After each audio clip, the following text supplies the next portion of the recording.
Then I'm moving out already. We're just about to hit the road.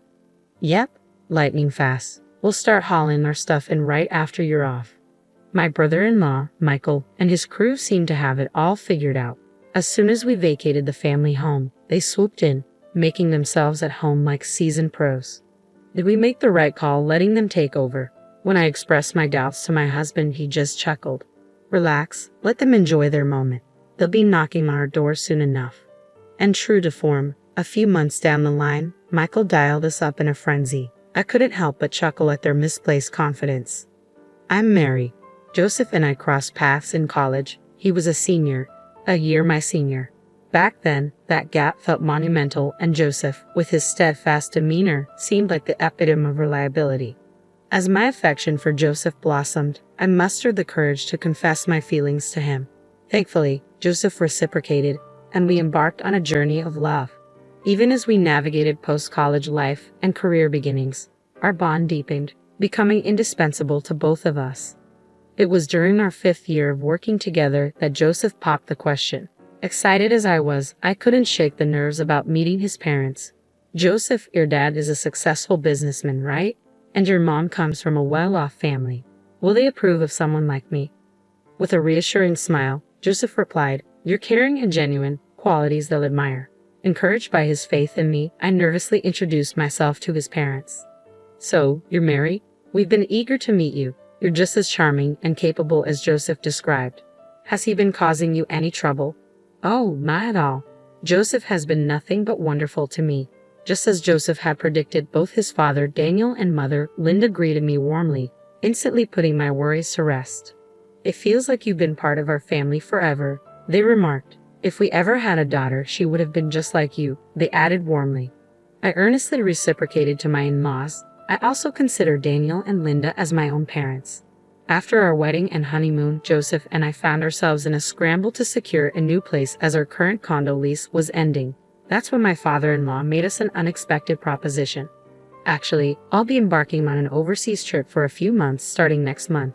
It's a rather relaxed assignment, so I had planned on taking my wife along for some sightseeing. How about you two stay in our house while we're away and take your time finding a new place?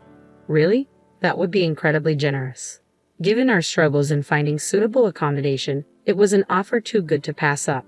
If you don't find a place you like, you're welcome to stay here, my mother-in-law mentioned, her tone tinged with reservation.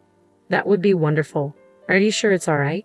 You're comfortable with this, Mary, living under the same roof with your mother-in-law? Linda, I consider you a mother figure, not just my mother-in-law. Joseph's family residence is quite grand, boasting multiple rooms. Though not originally designed for dual households, its ample space, guest quarters, and 2 bathrooms made cohabitation comfortable. While there's only one kitchen, sharing meal duties with my mother-in-law proved more enjoyable than cooking solely for 2. Our rapport with my in-laws made the arrangement seamless. Gratefully accepting their offer, we embarked on this new chapter of our lives in Joseph's family abode. After our move, they threw a housewarming bash, extending invitations to all our relatives. You're the star of the show. Just relax and enjoy, my mother-in-law assured me. Yet I found equal delight in catching up with relatives I rarely had the chance to see. Joseph, you've truly found a gem, our relatives would remark each time my mother-in-law and I exchanged smiles. But then, a realization dawned on me. Joseph's elder brother was conspicuously absent. Joseph, the second son, had an older sibling named Michael, just 2 years his senior. While most of the relatives showed up, Michael and his wife were notably missing. Daniel, where are Michael and his wife today? I inquired of my father-in-law. His expression grew somber as he replied, They're fine, don't worry. Detecting my confusion, my mother-in-law stepped in to provide clarification. Michael used to be a regular at these gatherings, but ever since he married Jessica, he's kept his distance. Joseph had hinted to me before about his mother's partiality towards her eldest son, and it seemed Jessica's presence was not well received by her. On that particular day, Michael and his wife were no-shows. Joseph and I sent a housewarming card to their residence. A few days later, I received an unexpected call from Michael. Is Joseph available? His tone was terse. Oh, Michael, Joseph is at work right now. Can I take a message? You're Joseph's wife, right? Mary? Yes, it's been some time. What can I do for you? So, you're staying in the family home, huh? This is a change of address notice. We've moved to my parents' place. Really? Yeah, Daniel and the others suggested it, so we're graciously taking them up on it. When I heard about your housewarming, I couldn't believe you had the audacity to use my parents' home, but to actually live there. That's quite bold. It was evident that Michael harbored resentment towards our living arrangement at his parents' house. Phone conversations aren't enough. I'm dropping by this weekend for a face-to-face chat. Dad will be away on business next weekend. I don't care about Dad. I need to have a conversation with you and Joseph. Well, Joseph might have work commitments too. Seriously, then you'll do. And so, the following weekend, Michael paid us a visit. My mother-in-law appeared overjoyed to have her son home after such a long absence. Mom, you're here too. Of course, darling, of course. I've been looking forward to catching up with you, Michael. I'll be heading to Dad's next week, so I'm glad we could squeeze in some time together. Ah, right, I heard Dad landed a job overseas. Michael responded, his tone lacking enthusiasm, and he shot me a cold look. Since you got the eldest son here, how about brewing some coffee? Oops, my bad. I apologize, hurrying to prepare the coffee, but Michael sneered. Just coffee. No snacks. You really don't get it. Usually you serve up some sweets too. Apologies, I mumbled as I dashed to fetch some snacks, but Michael halted me. You're not planning on bringing out store-bought snacks, are you? Grab a cake from that place downtown. Remember that for next time. My mother-in-law appeared content with her eldest son's visit and offered no assistance. Mary, could you go pick some up? Michael has always had a soft spot for their cakes. It seemed my mother-in-law wasn't exactly on my side in this matter either. All right, I sighed, gearing up for a trip to the store, only to have Michael add another dinner demand. Whip me up a hamburger steak, and I want demi-glace sauce. Homemade, none of that store-bought stuff. You're sticking around for dinner too. Any qualms? It's your duty as my brother's wife to entertain me. Off I went to the store and straight into meal prep. Despite his claim of wanting to chat, there was no time for conversation amidst Michael's culinary preferences. Just when I thought we could finally engage in some dialogue over dinner, Michael threw a curveball. Why are there 3 plates? Because Linda will be joining us, right? If Mom's here, it's only natural she eats too. The odd one out is you. Odd one out? Yeah, I'd like to have a quiet meal with Mom. There's no seat for you. You can't be serious. After having me slave over dinner, Michael promptly ejected me from the house. I ended up dining solo outside, returning when I assumed the coast was clear. Shouldn't we talk now? I tentatively broached the subject with Michael, who brushed it off, claiming conversation was unnecessary at the moment. What do you mean? I asked incredulously. Jessica and I have decided to take up residence here. You and Joseph will need to find another place to live.